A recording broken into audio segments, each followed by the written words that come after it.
because your redemption is near at hand.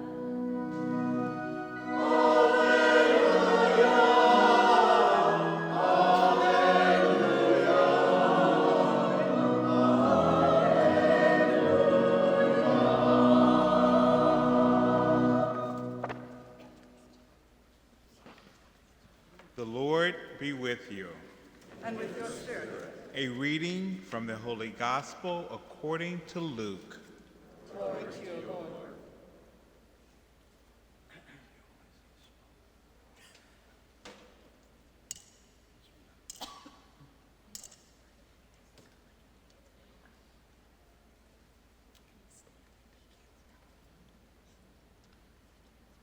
When some people were speaking about how the temple was adorned with costly stones and votive offerings, Jesus said, "All that you see here, the days will come when there will not be left a stone upon another stone that will not be thrown down."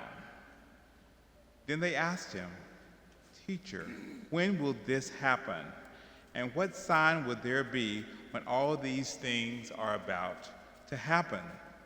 He answered, "See that you not be deceived. For many will come in my name, saying, 'I am he,' and 'the time has come.' Do not follow them. When you hear of wars and insurrections, do not be terrified, for such things must happen first. But it will not immediately be the end." Then he said to them, "Nation will rise against nation, and kingdom against kingdom. There will be powerful earthquakes, famines, and plagues from one place to place. And awesome sights and mighty signs will come from the sky. Before all this happens, however, they will seize and persecute you. They will hand you over to the synagogues and to prisons, and they will have you led before kings and governors because of my name. It will lead to you giving testimony. Remember, you are not to prepare your defense beforehand, for I myself shall give you a wisdom in speaking that all your adversaries will be powerless to resist or refute. You will be handed over by parents, brothers, relatives, and friends, and they will put some of you to death. You will be hated by all because of my name, but not a hair on your head will be destroyed. By your perseverance, you will secure your lives." The Gospel of the Lord. Praise to you, Lord Jesus Christ.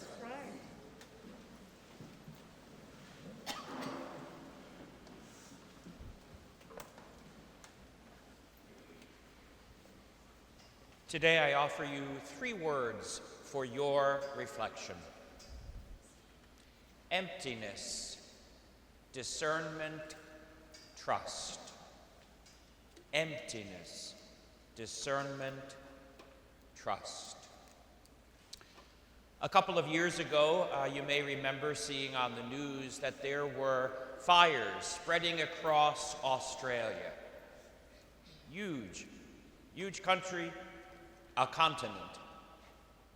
The fires were so big that satellites from space took pictures of them. You could see it from space. What was interesting to note in the news reports as this continued was that they discovered that while there were fires all over the place, the fires that were in the areas under the care of the indigenous peoples were not nearly as bad as other spots. The indigenous peoples of Australia, what we would call the Aborigines, have traditions that go back generations and generations and generations, and they are a people of the land. of the earth and have maintained a connection to that, and a connection to a sense of the changing of times and seasons. We've lost that. Most of us didn't grow up on a farm.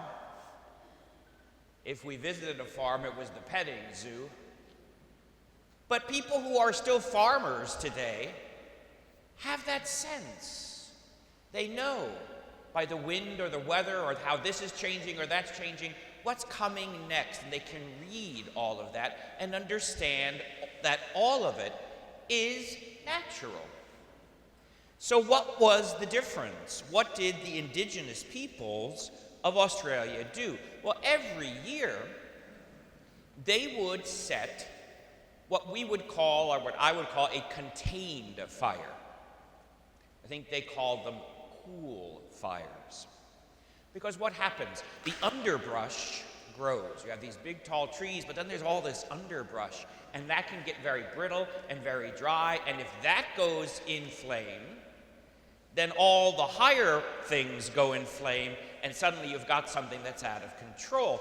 So you have to regularly have these cool burns where you purposely set a fire to burn out the underbrush so that it's not there anymore. Now, a lot of people would think, well, that's not natural. Leave it natural. This overgrown forest is the way it's supposed to be. Well, no, it really isn't the way it's supposed to be. Fire is a part of that. Naturally, a lightning strike starts a contained fire, and it cleans things out. One thing it does is it cleans things out such that growth can happen. The oxygen is more open and free, and proper growth occurs.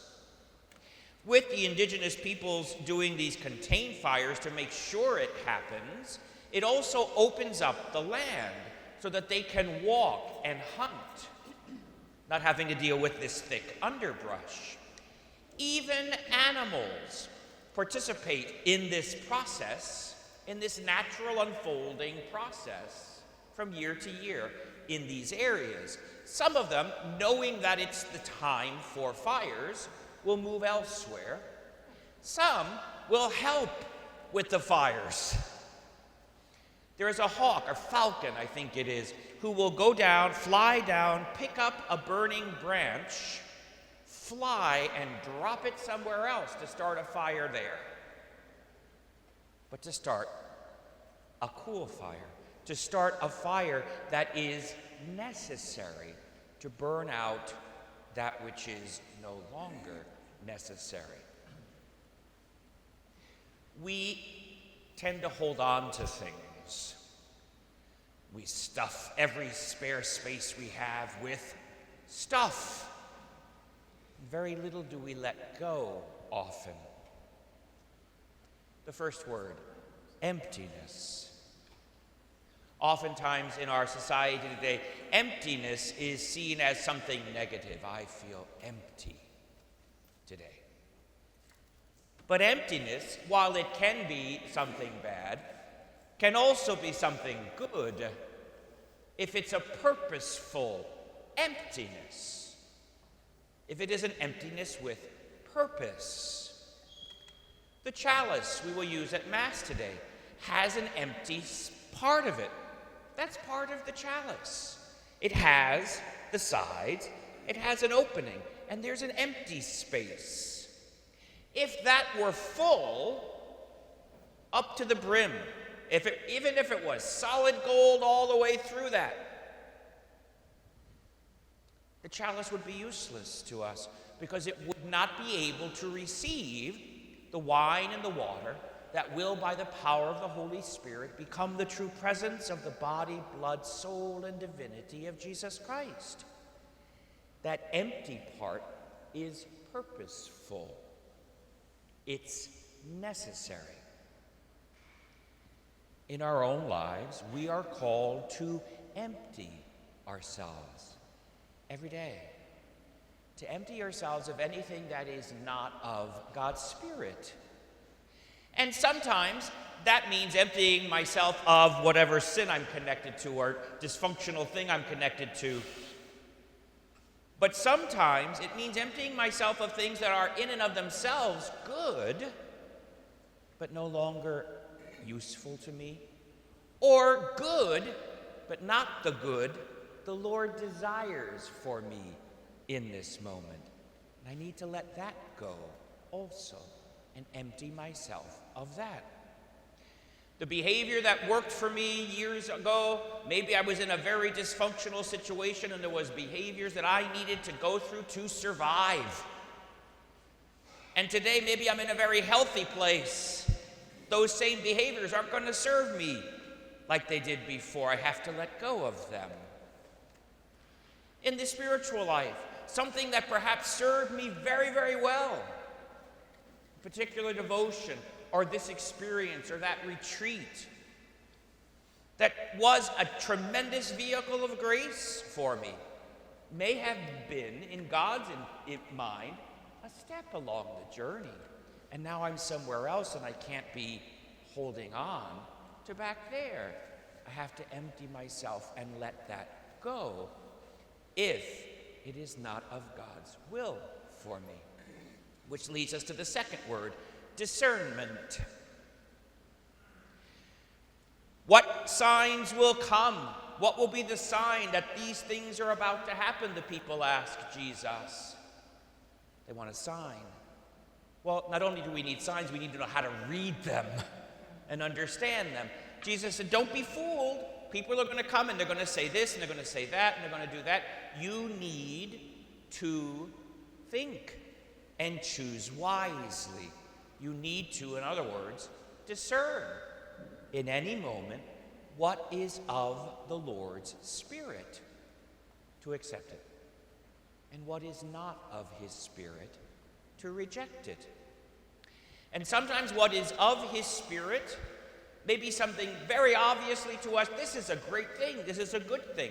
Maybe what's of His Spirit is a cross that might not look good, but is of His will for us in that moment, and therefore is good. What we let go, what is not of His Spirit, could be something negative, something sinful, something broken in us, but it could also be something good in and of itself that is not His desire for us, that is not going to help us, as He knows, follow Him more closely in this moment. We need to discern. The Aborigine people don't talk about fall and winter and spring and summer. They have their own names for different seasons, and they go with the experience of their lives. When the air begins to get dry and the wind blows from a certain direction, there's a name for that season. And when they're in that season, they know the next season that comes, that follows that, is the fire season. And that it's just natural that you're going to go through part of the year smelling smoke. They can read those things and know. In the same way, we are called to read spiritual things, to sense the movement of God's Spirit in the present moment. Not in the last moment, not in the coming moment, in the present moment, where, in the midst of things we can see, in a sacramental way, He becomes present to us in that moment. Pierre de Caussade, a great Catholic spiritual writer, once said, think about the second hand on a clock. Remember when clocks had hands? The second hand on a clock. It's on this second. It's not on that one anymore. It's not on that one yet. It's on this one. Then it goes to this one. Then it goes to this one. In the same way, I cannot be on the second before or the second after. God is opening Himself to me in the present moment. And it is in the present moment that I must discern, what do I need to empty myself of? What do I retain? What underbrush needs to be burned so that that which is called to be constant can all the more grow? To do all of that requires our third word, trust. And trust is often hard to find in our society today. We've learned too many times the hard way not to trust. We live in a culture of mistrust.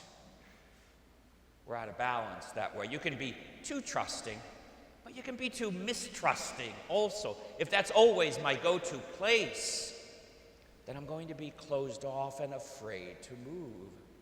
Jesus says to the people, well, you're going to see these things happening, but don't be afraid. Don't be afraid. Trust. There's a plan. Trust.